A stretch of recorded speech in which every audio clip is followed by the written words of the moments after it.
Isn't it curious? The more you give yourself away, the less you are truly seen. If the sun never set, we would cease to notice its light. If a bird sang without pause, its song would dissolve into noise. But the moment you step back, the moment you withdraw into silence, suddenly your presence takes on weight. People feel the shape of your absence, and in that very emptiness, you are valued again. This is one of life's delicious paradoxes. What is constant becomes invisible, what is scarce becomes precious. I don't mean trickery, nor the silly business of playing hard to get. That is just another mask. What I mean is the art of honoring your own presence, of moving with the same rhythm you find in the tides, in the waxing and waning of the moon. For even nature does not give itself all at once, nor all the time. Whatever is constant and without limit soon feels ordinary. Its gift lies not in burning without end, but in the rhythm of rising and falling, appearing and disappearing. If the sun never set, we would soon grow weary of its light and long for shadow. So it is with you. Your presence has power because it comes and goes like the tides that advance and recede, like love that breathes in closeness and in distance. Respect is born not from endless exposure, but from the spaces in between. Have you noticed how quickly generosity turns into expectation? The one who always says yes is soon taken for granted, while the one who withholds at times is cherished when they appear. It is not about virtue, but about balance. To step back is to remember your humanity. You are not a machine, but a rhythm, like the sea that ebbs and flows, like the moon that waxes and wanes. For life itself is not a straight line, but a dance of presence and absence. Isn't it strange?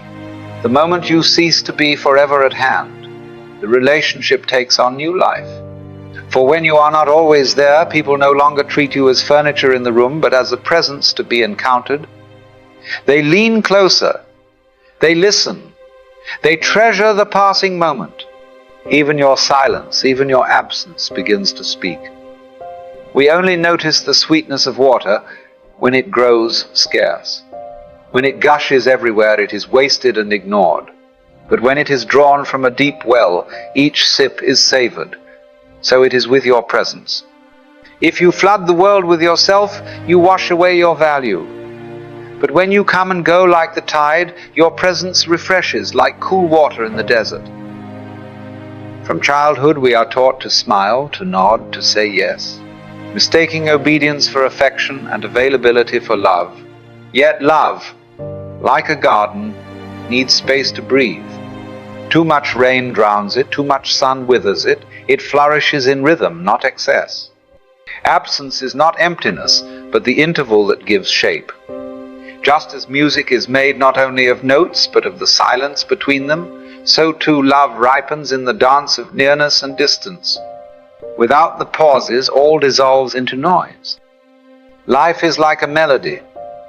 And so if you never step back, never say no, you too become noise. Seen but not noticed, heard but not listened to. Value lies in the interval, the well-placed absence. This is not neglect, but rhythm. The tree does not bear fruit in every season. Fire does not burn forever. It must die down so it can be kindled again. Even breath itself depends on exhaling as well as inhaling. Why imagine you must give without rest?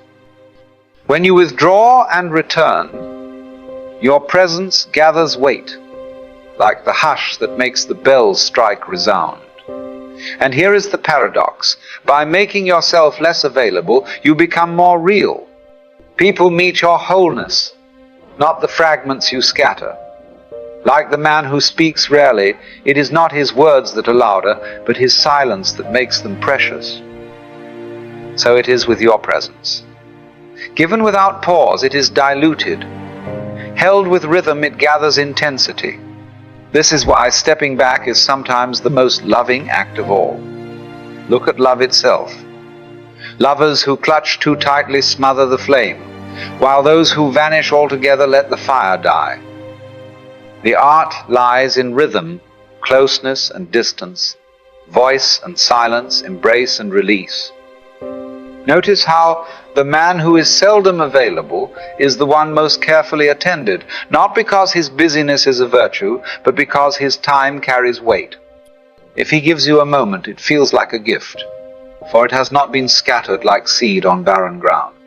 Contrast this with the one who is forever waiting, forever bending, whose presence is taken for granted precisely because it is always at hand.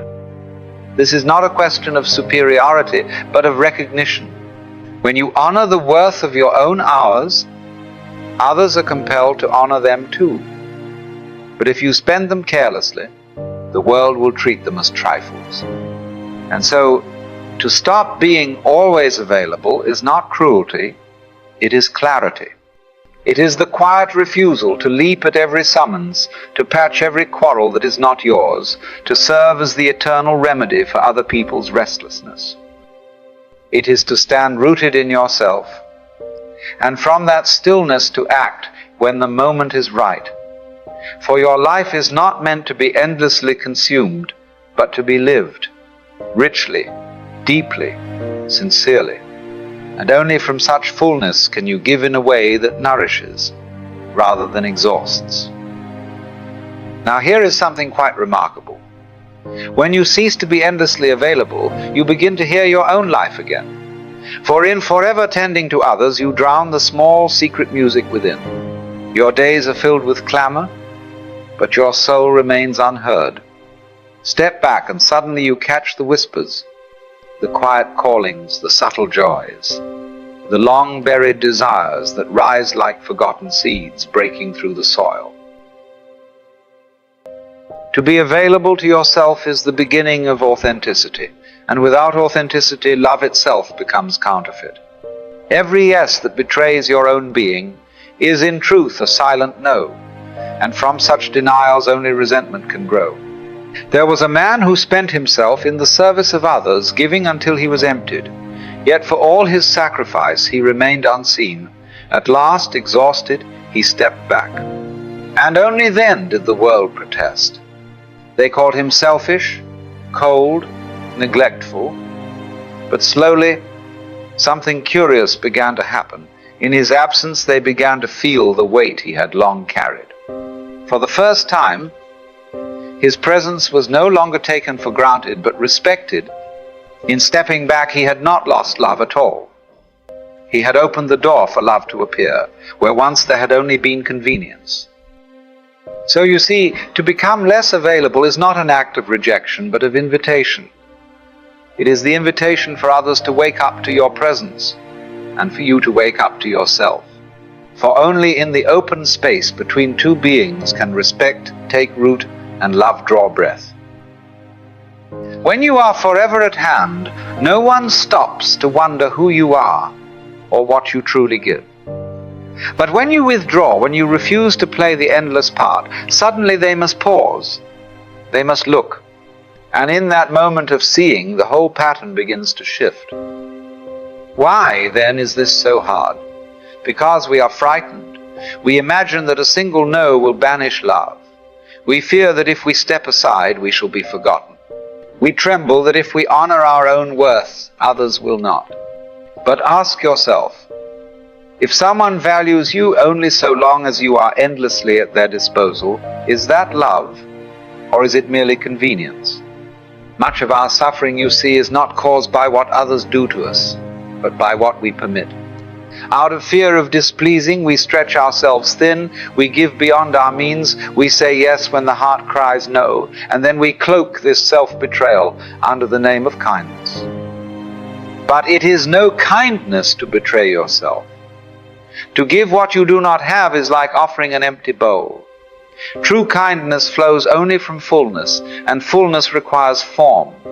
To cease being endlessly available is to honor that form. To say, I am human, I have rhythm, I have worth. And yes, some may drift away when you step back, but then you discover a deeper truth. They were not with you at all, but with the endless fountain they mistook you for. better to be cherished for your reality than tolerated for your exhaustion. Better to lose those who drained you than to lose yourself altogether.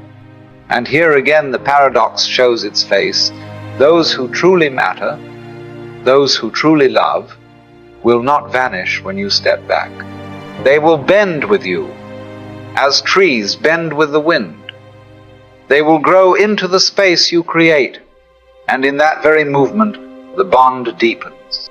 So when you cease to be forever at hand, you do not become less, you become more visible, more authentic, more real. You gather together the scattered fragments of yourself and return as a whole being, and life always bows to wholeness. For wholeness has its own gravity. It draws, it attracts, it commands respect without demanding it. The broken self clamors to be noticed, while the whole self is noticed without effort. You cease to be background noise and become the very music to which others listen. Picture yourself as a well. If all may draw without end, the waters will one day vanish, and both you and they will be left thirsty. But when the well is guarded, when it is given time to fill again from its hidden springs, then those who come to drink find refreshment. To withdraw at times, to cease being endlessly available, is simply to keep the waters of your life pure and flowing.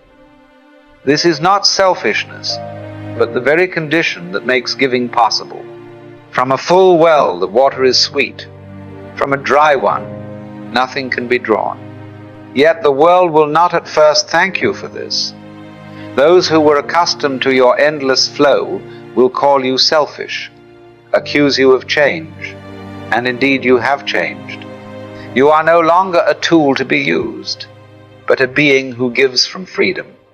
This unsettles those who lived upon your weakness, but it strengthens those who honor your strength. In time the numbers may grow fewer, but the bonds grow deeper.